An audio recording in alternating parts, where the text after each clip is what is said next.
Boa tarde, seja muito bem-vindo. Hoje estou fazendo essa live para você que deixou seu comentário, sua dúvida e respondeu as minhas perguntas no story da semana passada. Uma das perguntas era qual o cobrimento de um pilar, né? O cobrimento mínimo aceitável de um pilar de uma estrutura de concreto armado.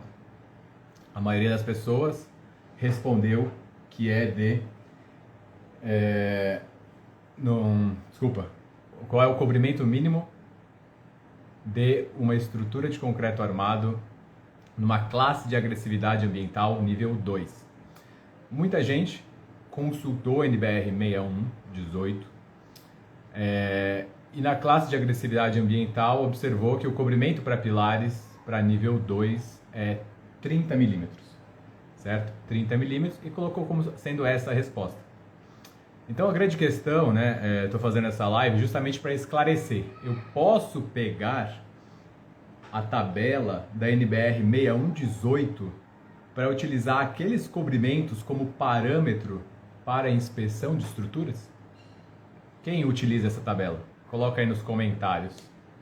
Quem faz inspeção de estrutura e utiliza a tabela da 6118 como base para fazer essa verificação de cobrimento? Boa tarde quem está chegando agora. Boa tarde, Emerson, Aidala, Guilherme, Luiz, boa tarde. E aí, vocês acham que é certo usar a tabela da NBR 6118? Pegar aquele cobrimento, ó, vou mostrar para vocês. Só para vocês saberem o que eu estou falando. Estou falando dessa tabela de cobrimentos aqui. Posso usar essa tabela como critério para minha inspeção de campo? Posso fazer essa auditoria? E daí que está o erro da maioria das pessoas. Qual que é o erro? Quem está chamando aqui? O grande erro é que ninguém se atenta para um detalhe da NBR 6118.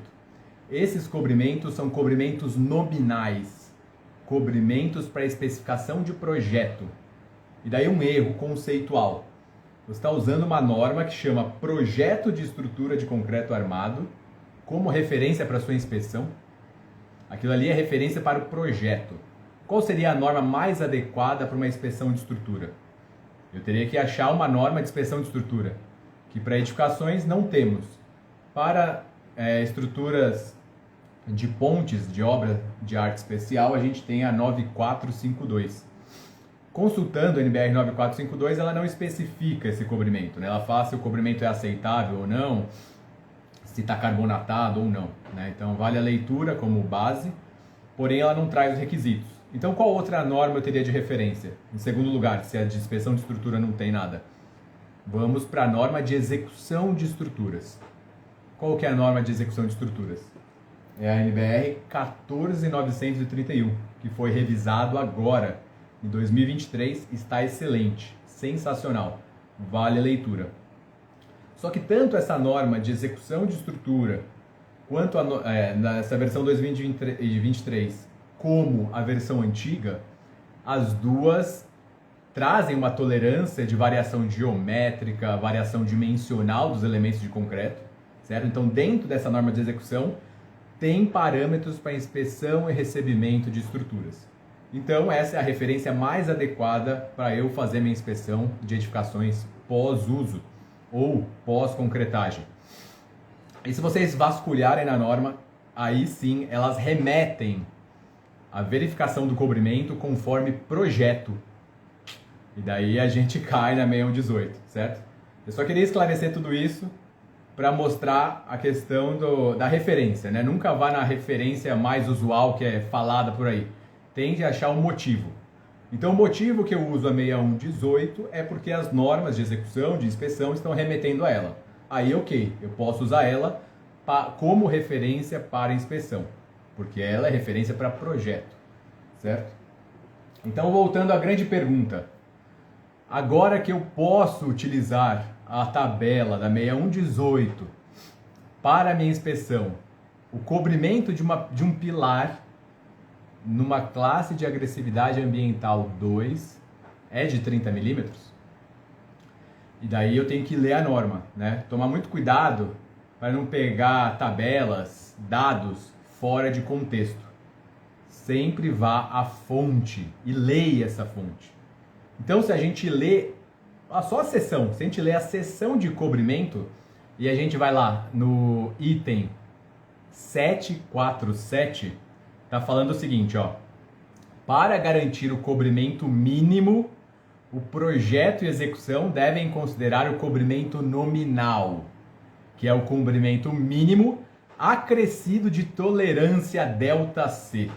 Assim, as dimensões das armaduras e os espaçadores devem respeitar os cobrimentos nominais estabelecidos na tabela que a gente está falando.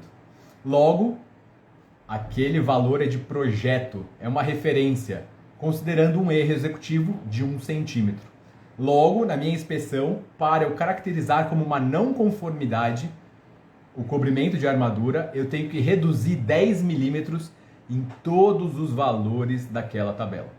Então, muito provavelmente, quem usava aquela tabela direto fez inspeção errada em toda a sua vida. E a felicidade de todos que você está tendo esse esclarecimento agora.